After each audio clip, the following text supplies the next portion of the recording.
Hi guys, my name is Kelvin, and in this video I'd like to explain you a little bit more about the picture Scarlett, what I created a couple of weeks ago. You can see the image here. It's a girl with her motorcycle on a harbor, and I like to give you a little bit more information about the shot. I uploaded the shot on 500 pics and on Facebook, and so many people wrote me and ask me if I can give some informations about the shot, about the retouching, and that's what I like to do now. And my decision was to do that in English because I did that a few times before with other pictures in German language, and many people are following my work who do not speak German, so I try to do the best now to give you all the informations in English. Well, this is not a Photoshop tutorial. This is just a little bit, kind of behind the scenes, what was going on in my mind. And I like to show you the original shot, the making of shot. And I hope you will, or I hope you can figure out some great informations for you, what help you to create pictures like that or whatever. Okay. So let's get started. So this is the final image. I did that a couple of weeks ago with my buddy Stefan. His artist name is Schrägformat. It's a German name, and he visited me in Mannheim, where I live, and we had a shoot together. And our model was Scarlett Herzog. You can see her on her bike, and on that day, we hadn't a goal for that. We just like to have a great time, a great shoot, so no special idea. And we thought, okay, come along with your bike. We do a couple of shots just for fun. So no pressure. And that's what we had. We had a great day. We start doing some pictures in the studio. I can show you one later, and then we went to the past present. I hope my English gets better over the last years. So we went to the harbor. The harbor is one of my favorite locations where I live, and we did some shots there. We had some bottles with water to make the ground a little bit more wet to get the reflection. And of course, we had the sun in the back, so we were waiting till the sun is very low. I guess it was 4 p.m., 3 p.m., I don't know. And let me show you the original file. Or before I show you the original, the raw file, let me show you the making of this image. You can see it here. So I think it was around 3 p.m., I'm not sure. And yeah, we had one main light. It was a octabank. You can use also a softbox, whatever. For me, it's very important that the light is always coming from the top. And that's what we did here. This looks a little bit more natural if the light is coming from the top. Well, this shot is not a natural looking shot. So we have two lights. We have the sunlight, we have the octabank light. But it looks for me a little bit better if light is always coming from the top. We have then a little bit more shadows. And okay, and it's I call that porty, a mobile flash. I don't know the word for that. So this is like a battery pack, and we have 1,200 watt seconds. That's enough if the light is in the picture, then we can do that. And well, this is not the direct sunlight. The sun is a little bit between the clouds, so it's absolutely enough the power here, but we use the full power of that. I don't know if that is possible with some small what is the name, speed lights. Okay, but one light and one big light that we have everywhere details in the image. And let me show you the raw file of this image. This is the raw file. Let's get into the raw file. You can see it here. And most of the time, I take the picture a little bit brighter than necessary. Let me explain you why. I think it's easier to darken the image than to brighten the image.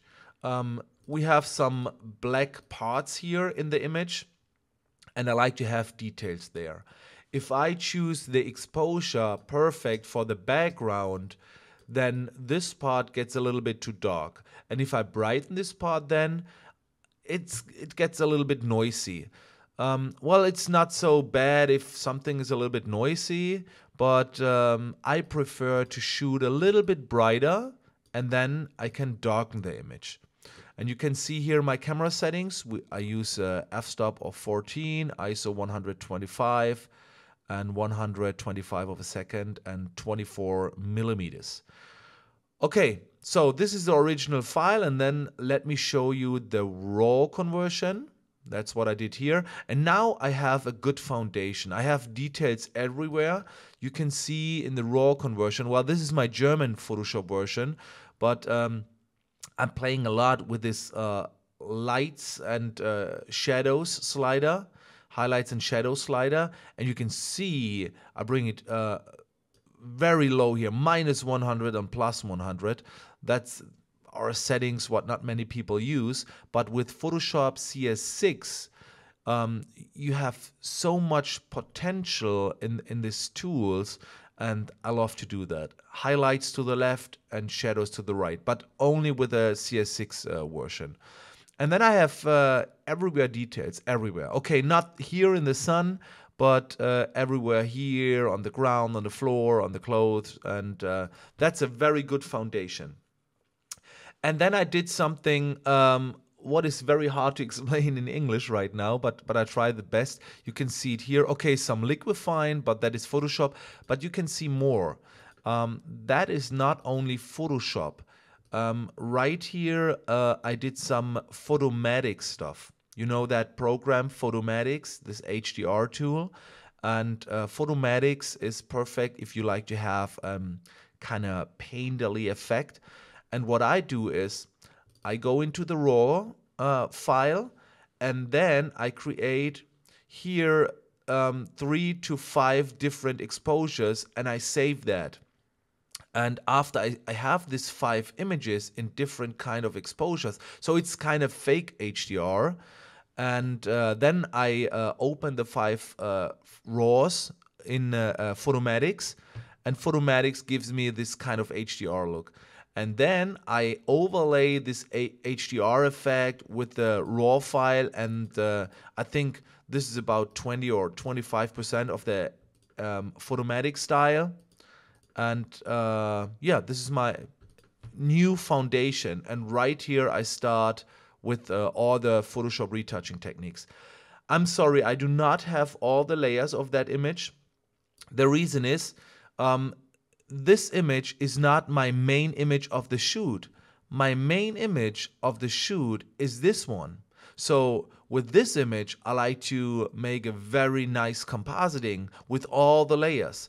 So this shot, it was just for fun retouching. Well, I told you this was also not my idea, not my shot. Stefan did that shot, and he asked me if I do a shot also of this scene, and I said, okay.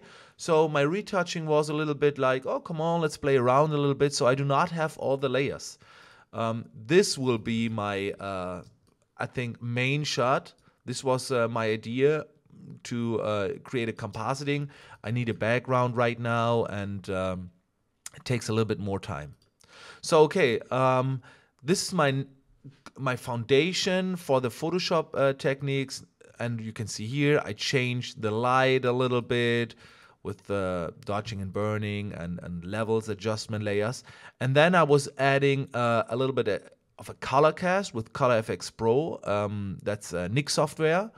And I was doing more dodging and burning on the face. And now it looks a little bit better. And then I thought, okay, it's done. I love the image, like you can see it here. And I was sleeping a night, 2 nights, and after a couple of days, I looked at the image and I thought, no, I like to do more. And I was playing around again. And then I went to bed again. And after 2 more days, I was looking at the image again, and I thought, okay, let's play around a little bit. And playing around and playing around. And I think this is now my final image. What I was adding at the end was this, I don't know how you call that in English, this black parts here on top and on bottom. And with this black parts here, the image looks a little bit more like a movie scene. So I added that to give the viewer more the feeling, oh, it's like a movie. And if you zoom in, you can see also the image is very grainy, so I was adding a lot of grain. Well, it's maybe not perfect for the quality of the image. By the way, you can see here, no bullets inside. So many things. Well, it was just for fun shot. I didn't know that so many people are interested in that kind of image. So I can kick my ass now that I spend not more time with this kind of idea. It was just for fun. Okay, so I was adding grain and to give the image a little bit more of this movie character feeling. I don't know.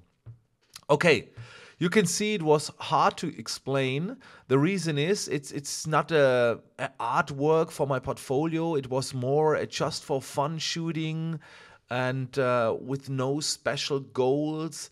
But I hope you learn maybe a few things. And hey guys, you're always able to write me an email. Of course, you can also ask your questions in this video as a comment.